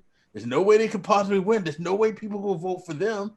Like, why would you vote for somebody like that? Think about what they're asking. Why would we vote for somebody who has sanity and rationale? We want chaos. We really want chaos and disruption, is what you're telling us. We want tomfoolery. We don't want sensibility, you know? Yeah. But it's like they just double down further on the dumb shit. And it's just wild as fuck. Most people in that situation, like, you know, when they get beaten, they realize what it was that beat them. They try to like skew further to like the appeal that, you know, to appeal to people who went against them by kind of like, you know, not necessarily 100% shifting to that position, but at least leaning a little bit more to a more attractive position. They don't want to do that. And it's fucking crazy. They are like stubborn as fuck on that. And it boggles the mind because like ultimately this ain't gonna do well for you. I mean, it's not going to do well for the country. It might, in some cases, do well. I mean, it's this sort of feedback loop, right? Where they, for decades have indulged in bullshit, and they're kind of like leading their base to that. And so the base gets crazier, and then they have to act even crazier to kind of keep the base happy. So it's like Republican politicians and Republican just, regular people have to psych each other up and make each other more fucking crazy. Yeah. It's a deadly spiral into madness, because I mean, to your point, like sometimes you'll see them try to act like somewhat sane, and then their base is like, fuck that.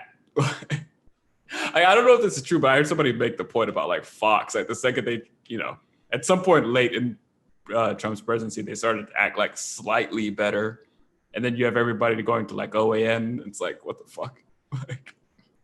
Like it actually affected their viewership, I guess, negatively. Yeah.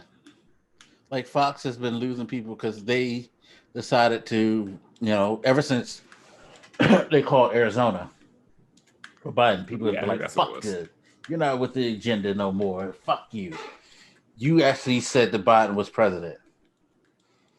You listened to the rules. Tiny little fucking thing. Right. Because it's sort of not that they should be celebrated just for doing that, but it's what happened. All they, as a news outlet, you're supposed to report the heaven news. forbid they actually report the news. And the news was Biden won. They didn't say, thank you, we appreciate Biden win, we're happy, we endorse Biden all along. No, they just actually, for a change, read the news. I think the phrase I've been using essentially was something like, they've been feeding their base the red meat, as we say, for years, and then are becoming increasingly surprised that their base now just likes the taste of red meat. You know what I mean? Yeah. Yeah, you can't keep feeding the dog like fucking red meat. They get used to the taste of blood, and they want that bloody, like raw meat. And eventually, it's going to get to the point where you try to stop, and they'll just eat you because they want that raw meat. And that's what's happening right now with Fox. And that's what's happening right now with the Republican parties. And those are the Republicans who are trying to like start to now try to at least veer a little bit towards sanity. When they said, yeah, Biden won. Nope. You trying to give them regular kibble. They don't want that. They want the raw meat. Fuck you. And now, the hand, the old saying, they're biting the hand that feeds them. Yeah. And they don't care to bite the hand that feeds them because they don't realize that the people who have the sanity to at least acknowledge reality are the ones that they're going to need to actually get things done, because Bobbert and Green and all of them aren't going to get anything done. They're just going to like push people further away from them. And I've said a bunch of times that they were going to regret allowing Trump to get this powerful because they're not going to be able to control his base. And this is just a more extreme version of that, where like you're not fucking learning and you just keep seeding more and more of the base to this madness that you can't control. Yeah. And I think, what was his name? Jim Jordan, I guess, is not running in 2022. And they're like, so. No, he's running. He's crazier. just not running for senator. I mean, right. He's just going to run for his congressional seat. He's not going to try to go for the Senate seat. Right. But like, I think the discussion somebody was having is like, is somebody even more radical than him going to take his place? It's like, because there's news that crazy that this Ohio, is the conversation. Because of course, there's somebody crazier in Ohio. They fucking are trying to make Trump's birthday a holiday in Ohio. Of course, there's somebody crazier. Serious? Yes. Oh my god.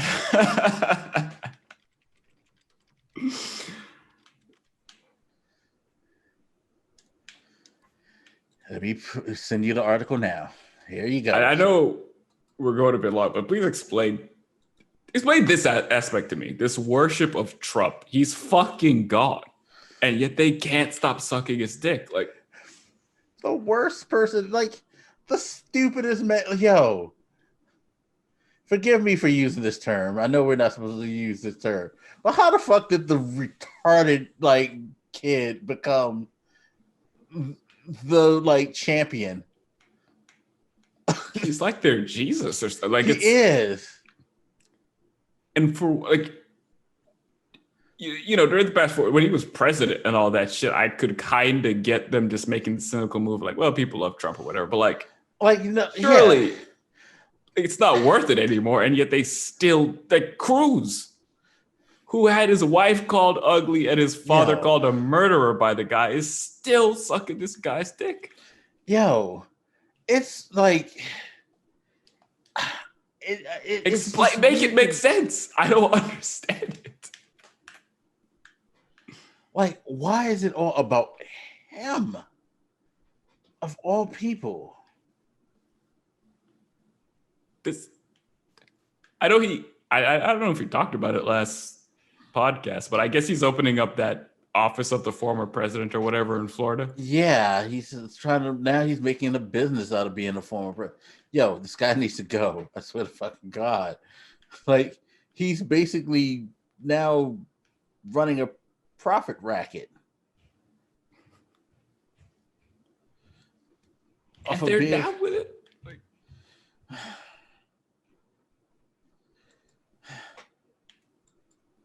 I don't remember what state it was, but like trying to pass some kind of bill I saw recently that might give them the power to overturn an election in their state. And I'm like, and that's another aspect of this too. Just, you know, it's interesting to me, you know, Antifa gets called essentially fascist. And if you want to have that discussion, fine. But like, this group is becoming pretty, you know, more and more indulging in a sense of fascism. Like the fucking, I don't know. I don't even want to touch this, but like,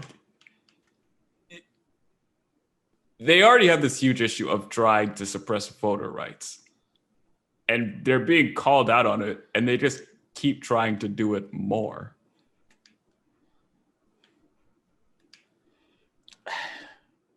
Like, yeah, it's like now, like, you can't. They want to make it so no one can win, but who they say will win. Rather than, you know, being better politicians, maybe doing shit people would actually like, they're just like, fuck this democracy shit, bro.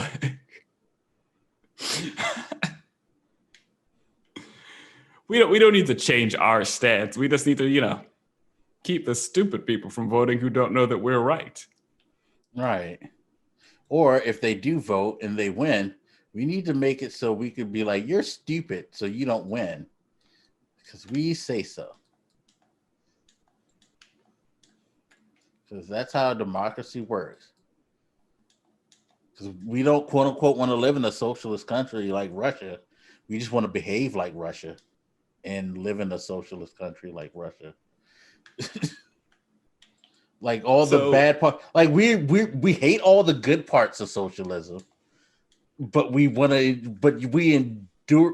embrace the horrible parts of socialism. Make sense to me.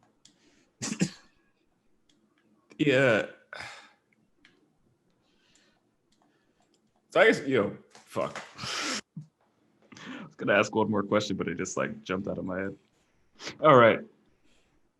Given all this madness with them and how consistent it is across their party, how long can Biden's stance on unity possibly last? Oh, it's done. It's already done. And you know, like he'll continue to say it because he feels like that's what he must, and in a way, he kind of has to like act, you know. Because he's always going to try to appeal to people's sensibility. He's hoping that the sensible people and the reasonable people will turn around and be like, yeah, we can't continue to support this mess. We got to go in another direction. He's banking on that. He's underestimating the amount of fucking batshit insane motherfuckers, though. That's the problem. Like And it's probably we've all growing. underestimated that shit.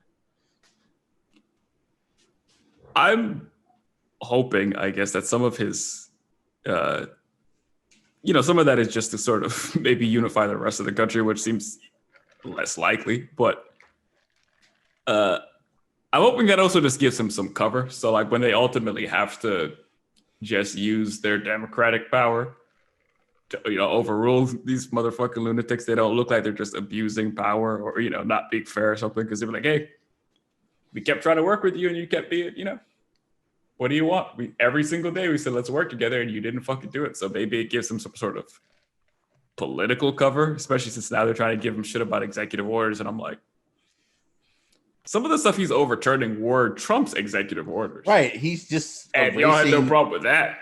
The hundreds of executive orders that fuck shit up. He's like, y'all don't have a fucking problem with any of that. That wasn't an abuse of presidential power.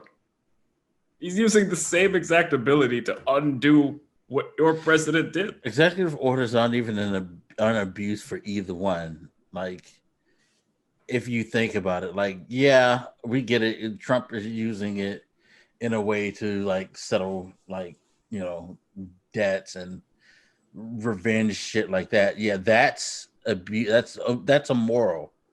But I would say it's not abusive because it's his right as president to do it. It's in the Constitution, is the way the job works. It's just up for Congress to look at it and be like, yo, I think that you're doing fuck shit when you're doing these things. So we need to cancel this out because you're not actually using it for the good of the nation. And that's the problem. Is that y'all are mad because this man is doing shit to fix problems and you can't stop him anymore because you don't control the Senate anymore. So you cannot vacate his executive orders anymore. That's the problem. They don't have the power to say fuck that. And it's eating them alive. I get because they need that power. That power. I assume abuse in that context. I don't know. Maybe they feel like presidents shouldn't have so much of that ability, but I mean, no, they don't. Congress because again, they let fucking Trump do it. They are fine with it as long as their president do it. It's just it goes back to that whole comment I mentioned earlier about them talking about the oligarch. Mark Rubio talking about there's an oligarchy at work here and all that shit. No, because you don't understand what oligarchy means. There's not a handful of people making these judgments and stuff like that. It's the government working the way it's supposed to be. It's not like you were part of an oligarchy. You were happy with being a part of oligarchy until you lost and you couldn't be that oligarchy no more. Now everybody else is an oligarchy. It's just so fucking dumb. What are their purpose in life? Life. I don't understand what's the purpose of that party anymore. To be dickish? I mean, like I said, they don't seem to have an agenda, really. There's nothing they seem to really want to push. Even just the religious stuff that used to be such a big thing back in the day, saying fuck you to abortion, gay marriage. They barely seem interested in talking about that. Now it's fuck Democrats and, conspiracy theory shit and Trump is Jesus, so let's all get down on our knees and blow the Cheeto. There's no actual goal in mind here, as far as I can tell.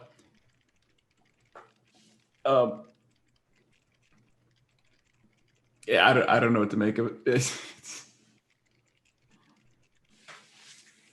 God help us.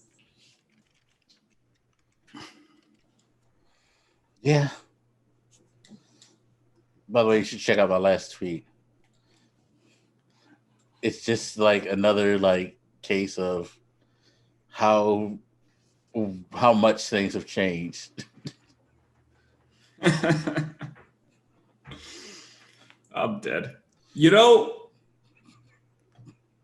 I'm suddenly so since you guys can't see, it's a picture of Biden and Jill kissing before hopping onto Marine One. Okay. Yeah. I just suddenly realized I don't have like an image of my head of Trump and Melania actually kissing each other. No, they have no intimate moments. There's no intimacy between them at all. And I'm like, has there even been a single moment that they actually kissed or anything? Like, Like that? you've Like, seen more instances of her pulling away as he's tried to hold her hand. Right. Like off the top of my head, I can think of several instances like that. And yet I can't remember them ever actually. And I hadn't thought about that till I looked at this picture. I'm like, holy shit. You just never see it. Yeah. Like, oh my God, I guess they're gonna go crazy over that too. Because remember how they treated like the idea of Obama going on a date with his wife. Like, oh my God, he's going out and having dinner with his wife. What is he doing? You're the president. You can't be doing that. Jesus Christ. I'm just thinking about, like, this is how fucking cynical the Republican Party is, to the point where they're using the idea of unity as a weapon. Like, against it, where they're like, oh, look at you doing whatever the fuck you want. This is what unity looks like. I don't remember who that fucking representative was who I guess was responding to Biden rolling back the ban on transgender military personnel. We're like, okay, so this is unity? Pretty much just saying out loud that, like, yeah, as Christians or whatever he was, we don't fuck with the LGBTQ community. Like, this is what y'all are doing? Y'all are so fucking cynical and evil that you would use the very concept of unity as a weapon. This is where we are. Like, that's not very, like, inclusive of us. Like, now, like, oh, you're not included. Like, oh my God, you didn't include anybody with anything. I thought we were gonna have a seat at the table and be like, oh my fuck. It's all just a fucking game to these people. There's like, holy shit.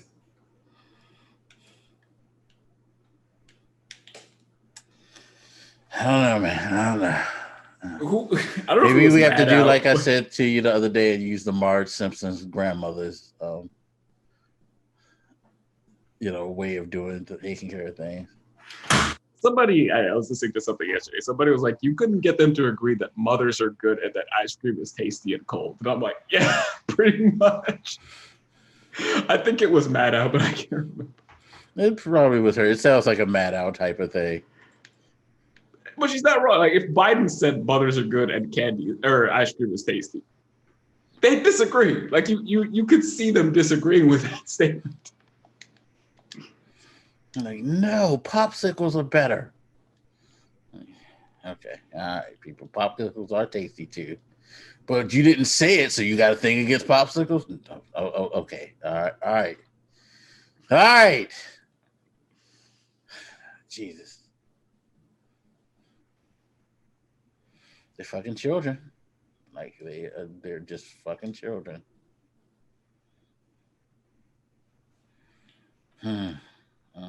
Do you think, because we're looking at the at 2022, do you think that this kind of thing will continue to hurt them, help them? Like, what's the maybe it's too early for me to even be talking about that. It will only continue to hurt them if we stay vigilant. And this is why I was going to mention this before we wrap up. People, this is why 2022 ain't a game either. Ohio, there is an empty seat. Cleveland, Cincinnati, and all the major cities in Ohio are probably largely Democratic and probably have a large minority contingent. Y'all better get the fuck up off your asses and go vote in 2022 and snatch that fucking Senate seat ASAP. Especially since Jim Jordan's, who is a state hero for hiding the abuse of, athletes at his school. Makes sense of that for me. He ain't gonna go for it, so y'all better find somebody. Democrats, find somebody, have them move to Ohio now, and beat the fuck out of whoever's running on the Republican side and take that seat. Make it 51-49, and then whoever else is running in 2022, beat the shit out of them wherever they're running at. And take those fucking seats. 2022, you have to remember, Ossoff and Warnock are going to have to run again because this was a special election. So, yeah. If it's not 2022, they got to run in a few years after that. Take that fucking seats. But I think they do have to do it 22 because it wasn't like a full term. It was they were just doing the special election thing. So in the regular election, you gotta fucking stop letting these motherfuckers get in. Stop letting them in the club. The balance of power is precarious. And apparently we are just in this situation where you just can't let them be the majority because there's that fucking irresponsible. Do you really want the QAnon shaman to be your representative in your state, wherever he's from? Because that can happen. That's how crazy this shit is. I hate the fact that is actually a thing that, a possibility. I don't know. Can he run if he's convicted of a felony? Well, first we got to get him convicted. We don't know if there's a possibility of him not being convicted. See, that's the thing. We don't know what's going to happen to a lot of these motherfuckers will let out on bail. I think the crux of your point, though, is still what scares me, is that the fact that he probably might be famous with that group of people. Yeah. Now, he could ride that. I don't know that he is, but he could ride the sort of madness crowd to a victory for real. And that's kind of terrifying by itself. But that's where the fuck isn't Marjorie Taylor-Greene essentially that? She's a fucking conspiracy theorist who got popular. Basically. Apparently nothing is impossible. Well, it's not. Nothing's impossible these days. On a positive note, WandaVision is a good show. At least we have good shows to watch, people. Oh, man. I feel like I needed to say something positive after all that. I know. It's funny because we were hoping 2021 will normalize the news cycle. Did we lie to ourselves? I mean, Biden is doing some stuff, so it's not total shitness. Yeah, I know. It still feels a bit better. I do think it feels better than Trump still. Yeah, it's not a full-on shitstorm. It's just there's finally some adults mixed in. I know back when Trump was president, we kept talking about the adults in the room, but go on. A lot of those adults were either leaving or were not as adult as you probably wanted them to be. Yeah. So I do feel with the pandemic, for example, oh shit, we have people who actually believe it's a thing and are actually talking about what we can do about it and making plans and talking about getting injections in people's arms, trying to get life back to normal by the end of the year. Yeah, there's that.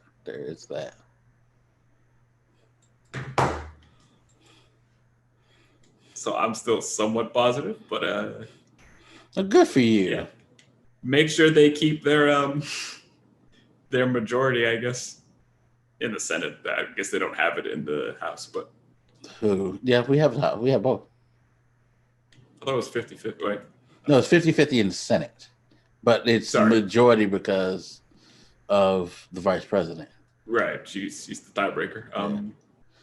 But in the House, oh no, we still, even though we lost some seats in the House, it's still a fucking, Yeah,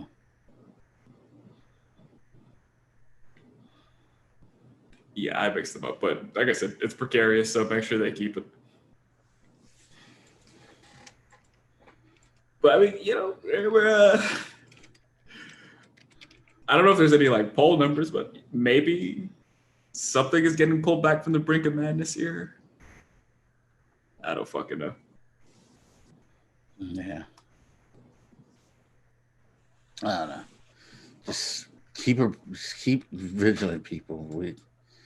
We'll get to do this somehow. Watch the special episodes of Euphoria. Yeah, I don't know if that's a good thing to pick people up. I don't know if that's a good picker-upper. Do it, my man.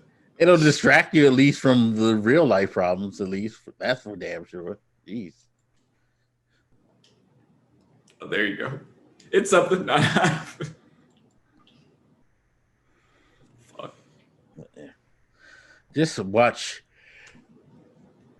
WandaVision. Watch some of the new Netflix stuff. Hey, The Little Things is out now with Denzel Washington. Watch that. All that good stuff.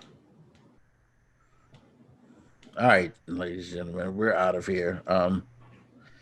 Thank you again for listening, watching. Hopefully we didn't depress you too much. If so, my apologies. It's not our intent. We're just trying to keep you informed. And unfortunately, the information that's out there ain't the best and the brightest. Anything special going on with you before we go? Like new books, new comic books, something? Come on, help people out. Apparently my camera is acting weird, which is why I've had it off for the last bit. Honestly, I've been kind of drowned with work recently. And outside of that, just trying to update my workouts and eating and shit. So I've made it a point to like prep the week's meals pretty much ahead of time. Little things like that I've tried out to make life a little bit more manageable. That's good. That's good. So too busy with that stuff to like pick up a new book just yet. Well, hopefully we'll find the time to find something nice. Ran through Mandalorian, I guess, while doing some work. So that's there you go. Watch Mandalorian, watch WandaVision, watch all the good stuff on TV. And try to get some joy out of this life. All right, ladies and gentlemen, again, thank you for listening, watching. And we will catch you on the next episode of the Reason Reborn. Peace.